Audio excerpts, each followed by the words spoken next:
Hello students, today we will learn image formation by lenses using ray diagram. So we already know about the concave and convex lens, and today we will know about some points in which when a ray of light comes from a certain direction, through which direction it gets refracted. So here we will see maximum of the rules are followed, are similar to the case of mirror. So according to the first law which is given here, it is like when a ray of light comes parallel to the principal axis. So it is the principal axis, it is the line passing through the optical center connecting all the F1 and F2. So when a ray of light comes parallel to the principal axis, it will converge through the focus in case of convex lens, and if a ray of light comes parallel to the principal axis in case of concave lens, then it will diverge and the ray of light will appears to come through the focus. So here the ray of light is coming and it is obviously principal axis के साथ में क्या है, parallel है. Okay, principal axis के साथ में parallel है and optical center के साथ टकराने के बाद वो फोकस के थ्रू से डेविएट होके वो फोकस के तरफ क्या हो जाएगा, कन्वर्ज हो जाएगा, है ना, as it is converging mirror, है ना. तो ये कन्वेक्स मिरर का केस में ये होगा, एंड कनकेव मिरर का केस में अगर ray of light parallel to the principal axis आता है तो वो क्या होगा, यहाँ से तो ऑब्वियसली वो क्या होगा, डाइवर्ज हो जाएगा, एंड ये जो रे है उसको हम लोग एक्सटेंड करेंगे. तो एक्सटेंड करने से हम लोगों को पता चलेगा that this ray of light appears to be come through the focus. So this is the first basic law which is used in case of ray diagram. Let's see next rule क्या है. So according to the next rule, if a ray of light comes through the focus, same है जैसा हम लोगों का mirror के case में था ना, सेम है. सो सेकेंड जो रूल है वो हम लोग जानेंगे. सेकेंड रूल क्या है, इन केस अगर एक रे ऑफ लाइट फोकस के थ्रू से इंसिडेंट करता है, if a ray of light incident through the focus, so the ray of light is incidenting through the focus, then it will then go parallel to the principal axis, है ना. After refraction it will go parallel to the principal axis, है ना. तो ये होता है in case of convex lens, and in case of concave lens, if a ray of light appears to come through the focus. अगर आप लोग scale से मेजरमेंट लेके इस हिसाब से अगर पकड़ोगे कि एक रे ऑफ लाइट आ रहा है, ऐसे इंसिडेंट कर रहा है, तो ठीक वैसे ही रिफ्रैक्शन के बाद में क्या होगा, वो रे ऑफ लाइट ऐसे सीधा parallel to the principal axis चला जाएगा. मतलब जो हम लोगों का मिला था मिरर का केस में, वहाँ भी सेम था. अगर फोकस से आता है तो प्रिंसिपल एक्सिस का पैरेलली रिफ्लेक्ट बैक होके चला जाता है, एंड अगर प्रिंसिपल एक्सिस का पैरेलल रे आता है तो वो फोकस के थ्रू से रिफ्लेक्ट बैक होके चला जाता है. And this are the basic laws for lenses. And next है, इसके लास्ट वाला है, अगर एक रे ऑफ लाइट आता है ऑप्टिकल सेंटर के थ्रू से, यहाँ पे है F1, यहाँ पे है F2. अगर एक रे ऑफ लाइट, मैं जस्ट रफली आप लोगों को ड्रॉ करके दिखा दे रही हूँ, you just need to understand कि होता क्या है, ठीक है. And if you want to draw, you will have to use scale and pencil to draw the proper diagram, ठीक है. सो अगर एक रे ऑफ लाइट आता है ऑप्टिकल सेंटर के थ्रू से, वो आने के साथ साथ वो रिफ्लेक्ट बैक नहीं होता, यानी कि उसका कुछ भी चेंजेस नहीं आता, कुछ डेविएट नहीं होता. जैसे ये रे ऑफ लाइट आया, डेविएशन हुआ ना, इस साइड डेविएशन हुआ, या फिर ये पैरेलली इस साइड डेविएशन हुआ, है ना. लेकिन अगर बीच से आता है, ऑप्टिकल सेंटर का बीच से आता है, इसका भी केस में अगर आप लोग देखोगे, डेट इज़ कनकेव लेंस का भी केस में अगर आप लोग देखोगे, तो वो अगर ऐसे इंसिडेंट होगा तो डायरेक्ट वो यहाँ से डायरेक्ट बाहर निकल जाएगा, यानी कि इमर्ज हो जाएगा. इमर्ज हो जाएगा, ठीक है, without any deviation, without any deviation मतलब पलटेगा नहीं, यानी कि डायरेक्शन चेंज नहीं करेगा, जैसे आया है वैसे ही बाहर निकल जाएगा, ठीक है. सो this is the case if a ray of light comes through the optical center, it will emerge without any deviation. If a ray of light comes through the focus it will deviate its direction parallel to the principal axis, and it will go through that direction. And if a ray of light comes parallel to the principal axis, it will diverge or appears to be diverged through and it will diverge or converge through the focus. So these are three laws which will be important to plot the position of the image. Now let's just see अगर हम लोग object कहाँ कहाँ place करने से हम लोगों का इमेज कहाँ कहाँ फॉर्म करता है in case of both the lenses. So here we will see कि इमेज कहाँ फॉर्म होगा अगर ऑब्जेक्ट रहेगा इन्फिनिटी में.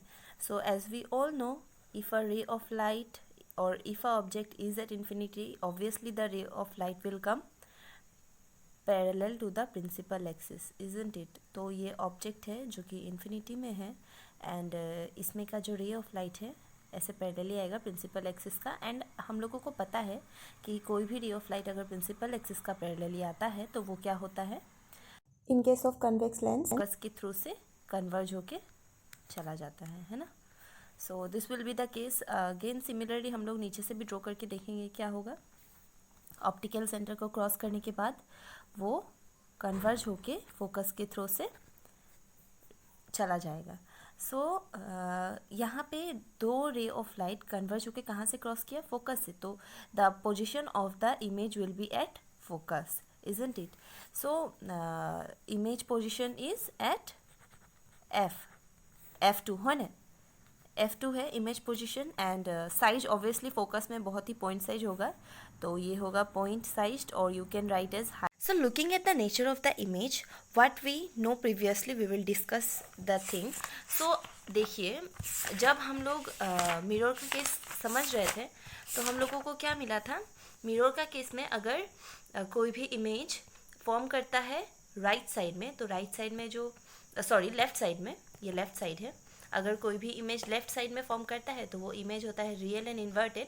एंड जो इमेज राइट साइड में फॉर्म करता है वो इमेज होता है वर्चुअल एंड इरेक्ट, है ना. -x डायरेक्शन में जो फॉर्म कर रहा था वो इमेज था रियल एंड इन्वर्टेड, और जो +x डायरेक्शन में जो इमेज फॉर्म कर रहा था वो इमेज था वर्चुअल एंड इरेक्ट. पर यहाँ पे ऑपोजिट हो जाता है. In case of lenses opposite हो जाता है. लेंसेज का केस में क्या होता है, अगर इमेज फॉर्म करता है राइट साइड में तो वो इमेज होता है रियल एंड इन्वर्टेड. एंड अगर इमेज सपोज ये तो राइट साइड में फॉर्म किया है रियल एंड इन्वर्टेड, पर अगर आप लोग कनकेव लेंस का केस में तो ऑब्वियसली वो कनकेव लेंस का केस में इसमें ऑब्वियसली वो इमेज फॉर्म करेगा लेफ्ट साइड में, that is this case left side में फॉर्म करेगा. एंड लेफ्ट साइड में फॉर्म करने से वो इमेज होगा virtual and erect. So this is also the difference between concave and convex mirror and concave and convex lenses. So just keep the point in mind and you can draw the respective diagram. So I have already showed you first position of the object, उसमें image कहाँ form करता है, and next the position of the object will be at twice f. Beyond twice f मतलब twice f का थोड़ा इस side. तो we can take something like here. हम लोग ये ट्वाइस एफ यानी कि C1 लास्ट क्लास में हम लोगों को मैंने बताया था. तो कुछ यहाँ पे होगा वो ऑब्जेक्ट. एंड ऑब्वियसली हम लोग जैसे पहले लिखते थे AB, उसका नेम लिखेंगे. ऑब्जेक्ट को हम लोगों ने यहाँ से प्लेस कर दिया.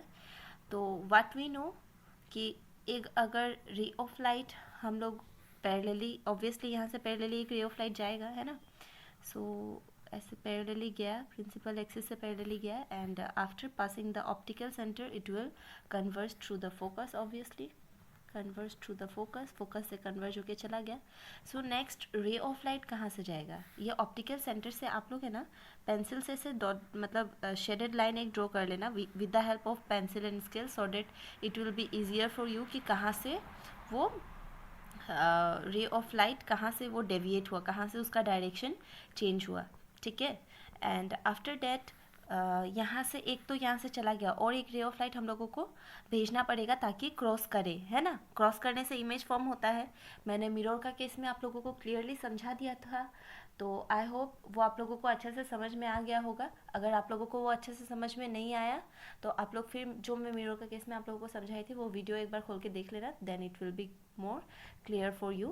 So after this the ray of light will come through the optical center, and as we all know, जो ray of light optical center के थ्रू से क्रॉस करता है वो फिर इमर्ज मतलब वापस नहीं घूम के आता, वो कहीं भी डेविएट नहीं होता, वो चला जाता है डायरेक्ट, है ना।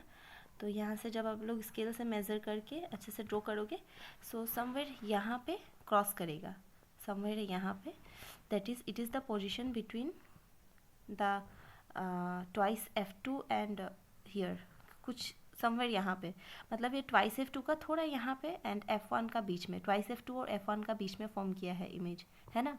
क्रॉस यहाँ किया है यानी कि यहाँ इमेज फॉर्म किया है। एंड ऑल्सो एक चीज़ आप लोग देखिए कि ये प्रिंसिपल एक्सिस का नीचे में फॉर्म किया है ना। सो प्रिंसिपल एक्सिस का नीचे में फॉर्म किया है, सो ये होगा A dash and this will be B dash. So यहाँ से हम लोगों को पता चलता है, एंड ऑल्सो आप लोग साइज में भी डिफरेंस देख पा रहे होंगे, है ना। तो इसका जो इमेज पोजीशन है, इमेज पोजीशन क्या होगा, इमेज पोजीशन मैं यहाँ लिख देती हूँ, ठीक है। इमेज पोजीशन जो है, इसका इमेज पोजीशन यहाँ थोड़ा सा कैओस हो गया, तो यहाँ लिखने से आप लोगों को समझ में आएगा नहीं, तो मैं यहाँ लिख देती हूँ, आप लोग लेकिन इमेज पोजीशन जिस हिसाब से बनाओगे उसी जगह में लिखना। So here the image position will be obviously between F2 and twice F2, between F2 and twice F2। अच्छा, एंड नेचर क्या हुआ, ऑब्वियसली रियल एंड इन्वर्टेड। हम लोगों को पता है कि अगर राइट साइड में इन case of lens image form करता है तो वो इमेज हमेशा रियल होता है, और क्योंकि प्रिंसिपल एक्सिस का नीचे में फॉर्म किया है तो इमेज क्या है, real and inverted. So in the position of nature you will write the image is real and inverted, and also size is lightly diminished, यानी कि जो ओरिजिनल साइज था उससे थोड़ा कमा है, बहुत नहीं कमा है, हाईली डिमिनिज नहीं है, पॉइंट साइज नहीं है, बट थोड़ा सा डिमिनिस्ड है। तो साइज आप लोग लिख देना डिमिनिस्ड, ठीक है, diminished. So draw this diagram properly with the help of pencil and scale, and also try to draw and find the position of image by yourself so that it will be more clear to you. So now let us understand the case where the position of the object is at twice F1, that is centre of curvature में है। Twice F1 मतलब centre of curvature, मैंने आप लोगों को last class में ये clearly बता दिया था। तो अगर एक ऑब्जेक्ट यहाँ पे प्लेस किया होगा, यानी कि सेंटर ऑफ कर्वेचर और इक्वेंस एट ट्वाइस F1, सो हम लोग उसका नाम तो कुछ ऐसे ही देंगे AB। सो पहला रे एज ऑलवेज कैसे आएगा, पहला रे प्रिंसिपल एक्सिस से पैरेलली आएगा एंड फोकस से वो डाइवर्ज होके चला जाएगा, है ना, सॉरी कन्वर्ज होके चला जाएगा, डेविएट वो अपना यहाँ ऑप्टिकल सेंटर, अगर आप लोग यहाँ पे शेडेड एक ड्रॉ कर लो पेंसिल के मदद से, तो आप लोगों को पता चलेगा कि यहाँ पे जब वो टकराया ऑप्टिकल सेंटर से, जब वो टकराया तो वो अपना डायरेक्शन चेंज किया एंड फोकस के थ्रू से कन्वर्ज होके चला गया, है ना। ये तो एक होता ही है। एंड नेक्स्ट तो कोई और हम लोगों को मिल नहीं रहा है जहाँ से जा पाएगा। सो हम लोग क्या करेंगे, हम लोग एक फिर ऑप्टिकल सेंटर से ही उसको पार कराएंगे, ठीक है। तो एक रे ऑफ लाइट को हम लोग ऑप्टिकल सेंटर से पार करा रहे हैं, and as we all know optical centre को टकराने के बाद वो डायरेक्ट इमर्ज होके बाहर चला जाता है। So the ray of light will emerge back. So ये आप लोग पेंसिल की मदद से आंकना, ये वाला लाइन ज़्यादा कन्वीनियंट नहीं है, ये वाला आप लोग मत देखना, जस्ट ऐसे। तो ये ट्वाइस F2 कुछ इस जगह में क्रॉस करेगा, and so the position of the image will be at, position of the image आप लोग क्या लिखोगे, ट्वाइस F2, बिकॉज क्रॉस कहाँ किया है, यहाँ पे। आप लोगों का बुक में ये डायग्राम ड्रॉ किया हुआ है, ये ट्वाइस F2 में क्रॉस किया है, एंड यहाँ से आप लोग देख के पता कर सकते हो कि पोजिशन ऑफ द इमेज होगा एट ट्वाइस F2। नेचर क्या होगा, ऑब्वियसली लेफ्ट साइड में है, so real and inverted because principal axis का नीचे में है, एंड इसका नेचर क्या होगा, अच्छा नेचर तो मैंने बता दिया, साइज क्या होगा, साइज देखिए तो AB और ये सेम है ना, सेम है, तो size is equal as that of the size of the object, size equal होगा, हाँ। सो ये हो गया second number case. And also ये जो लेंस है, जैसे हम लोग वहाँ पे मिरर का केस में भी मैं आप लोगों को MN ऐसे लिखने के लिए सिखाई थी, तो आप लोग लेंस का भी केस में सिमिलरली MN ऐसे लिख के रे डायग्राम ड्रॉ करना, ठीक है। ये मैं पहले का रे डायग्राम में भी And this MN is the aperture of the lens. करना उसको। And now let us see if the object position is between F1 and twice F1 हम लोगों को पता है, हम लोग जब मिरर का रे डायग्राम ड्रॉ कर रहे थे तभी भी हम लोग ऑब्जेक्ट का पोजीशन स्लाइटली पास में लाते रहते थे, है ना. So now the object position is at F1 is at between F1 and twice F2 from twice F1. पहले क्या था, कहा था ट्वाइस F1 में था, अब थोड़ा और पास में आया. तो यहाँ पे हम लोगों ने प्लेस कर दिया ऑब्जेक्ट को, हम लोगों ने नाम दे दिया AB एंड पहला रे वैसे ही आएगा जैसे बाकी सब आ रहा था, पैरेलली आएगा to the principal axis and after passing the optical centre. में थोड़ा सा यहाँ पे इतना परफेक्ट नहीं हो रहा है diagram because I am just using my pen. You should use our pencil and scale. मैं आप लोगों को बार बार ये बात रिपीट कर रही हूँ. सो ये यहाँ से फिर कन्वर्ज होके फोकस के थ्रू से चला जाएगा एंड नेक्स्ट रे of light obviously optical centre के थ्रू से आएगा बिकॉज कुछ और कहीं और से तो आएगा नहीं, ऑप्टिकल सेंटर के थ्रू से आएगा एंड ऑप्टिकल सेंटर के थ्रू से आने के बाद वो सीधा इमर्ज होके चला जाएगा. तो कुछ इस पोजीशन में, यानी कि ट्वाइस F2 का बाहर में कहीं यहाँ पे क्रॉस करेगा and this will be the position of the image. So यहाँ पे position of the image will be beyond twice F2 and हम लोगों को देखने से ही पता चल रहा है क्योंकि ये कुछ यहाँ पे क्रॉस किया. जब आप लोग क्लियरली स्केल से ड्रॉ करोगे तो आप लोगों को पता चलेगा कि साइज में भी इंक्रीज़ हुआ है, यानी कि जो ऑब्जेक्ट का साइज था उससे इमेज का साइज ज़्यादा हुआ है. So the position of the image will be at beyond twice F2, obviously twice F2 का यहाँ पे and the size is enlarged, है ना. साइज क्या हुआ है, एनलार्ज्ड हुआ है. आप लोग पोजीशन का जगह में लिख देना बियॉन्ड ट्वाइस F2. साइज क्या हुआ है, एनलार्ज्ड एंड नेचर क्या है, नेचर ऑब्वियसली लेफ्ट साइड में एंड प्रिंसिपल एक्सिस का nature, therefore the nature is real and inverted. So students, understand till this today. I will discuss, there are more 3 cases where we place the position of the object and also we will observe the position of the image and also nature and also size, and after that we will observe some position of the image in case of concave lens and after that we will conclude by knowing the lens formula and magnification and after that power मिलेगा. So I hope कि मैं next class में आप लोगों का ये जो chapter है reflection and refraction of light ये मैं complete कर दूँ and after that I will give you the question and answers. So students, that's all for today. Thank you.